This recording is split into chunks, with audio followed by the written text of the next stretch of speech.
Before I gave birth, I was working 24/7 on my social media management agency, and I was worried how that was going to look after I had my baby. So now that I'm here and I've experienced it, I want to share exactly what I did. I have run my agency for 4 years now, and before my baby was born, I had a lot of workload. I was working all the time. I was actually getting stressed from the amount of work that I had. So I couldn't imagine doing all of that.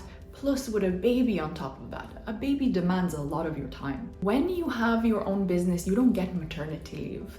But I knew I wanted to spend real time with my baby once he was here, but I could not lose any of my clients because that is how I get my income. I run this business with my partner, but I do design and he does marketing. He can't do the design because he's not a designer, so all of that still falls on me once my baby is here, and he can't help me with that. So what I did was I worked really hard a couple weeks prior my due date to get ahead on as much work as I could and to also automate as much of my business as I could. I worked really hard in the couple weeks coming up to my due date to schedule and automate as much work as possible. And honestly, this wasn't great because instead of resting and staying calm and in tune with my body, I was stressing about work. But it had to be done. I would rather the extra time with my baby later on than the extra time before he's born. I was afraid of struggling too much if I had a workload with a new baby, and it just isn't good for the body.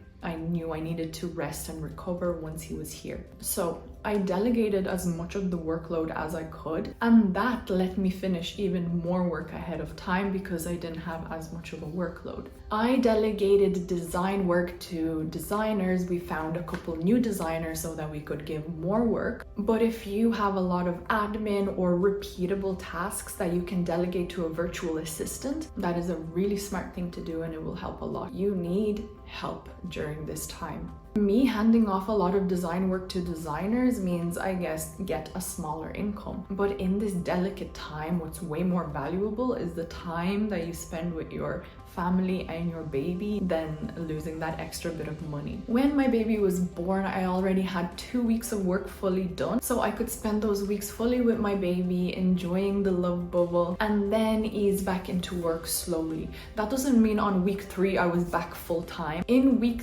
3, I did a little bit here and there, and then I did more and more and eased back into it. 1 month after my baby was born, I was back to working full time. After my baby was born, I still did keep communication open with clients in case anything came up and I needed to do a quick task here or there, because that is the nature of the job. Most of my clients were aware that I was having a baby, so if you have clients, maybe it's a good idea to let them know just in case you can't respond to them. They will understand what is happening. But the clients I felt might not understand because they don't have kids or they're young, I avoided telling them, and I didn't experience any problems with not telling them as well. You can kind of judge whether it's a good or a bad thing to let a client know. There was only 1 or 2 tasks that I needed to do in those first 2 weeks, so I got lucky. I really did not mind that. When I was back to full-time working, most of the time I worked on my laptop, on my bed while my baby napped beside me. I was not really back at the office environment at my desk. And newborns nap a lot, so whenever he napped, I worked. And what really helped was the support that I had at home, because my husband also works on the same company with me, so he is always at home. So he handled the cooking and a lot of the errands, which gave me the flexibility to work while he napped and then to be present with him while he was awake. Fast forward to now, my baby is 11 months old, and let me tell you, once they start crawling, I imagined it would be harder because they're running everywhere and they shouldn't be touching. No, it's a lot easier because now I can work at my desk, at my computer, and he just crawls around beside me. So now I can get all of my work done during one nap time, and then I can work a little bit here and there when he's awake in a good mood and playing independently. It's just a lot easier. When they're not crawling yet, they demand your attention more because they always want to be in your arms and held, and then it becomes a lot difficult to work. So now not only is nap time work time, but independent play can also be work time. So now you have more work time. So that is why it's really good to have that extra help in the beginning when they're a newborn before they can crawl, and then you have more time for work. You can take back more workload if that's what you want. But honestly, after experiencing the help that you can get, you kind of want to keep it that way and just work on increasing your income in other ways because it's freeing up more of your time. Or maybe you just want to keep that time for your baby and for bonding and playing with him. That's also perfectly fine. A lot of things changes when you have a baby, including your mindset and your perspectives and your priorities.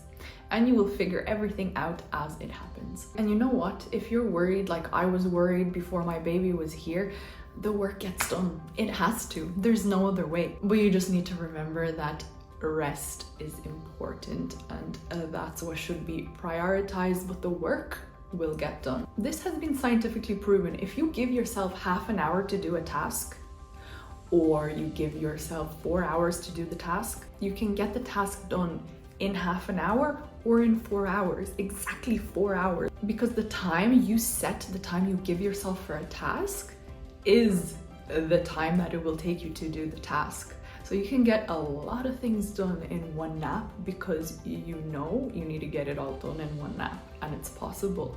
Now, if you have the freedom of all day long, then you get distracted with this and that, and oh my God, it took you all day long to do that same task. If I could go back, what I would change is to have less pre-birth workload. So I would start delegating and outsourcing tasks way earlier. Once I know I'm pregnant, that's when I would start getting the system in place and getting used to that new system earlier, not a month before my due date. Due dates are estimations. You could have your baby 2 weeks, you could even have your baby 1 month earlier, and if that happens, then you're not ready. So the earlier you can start preparing and setting up your new system, the better. And yes, we don't get maternity leave, but we get something way better.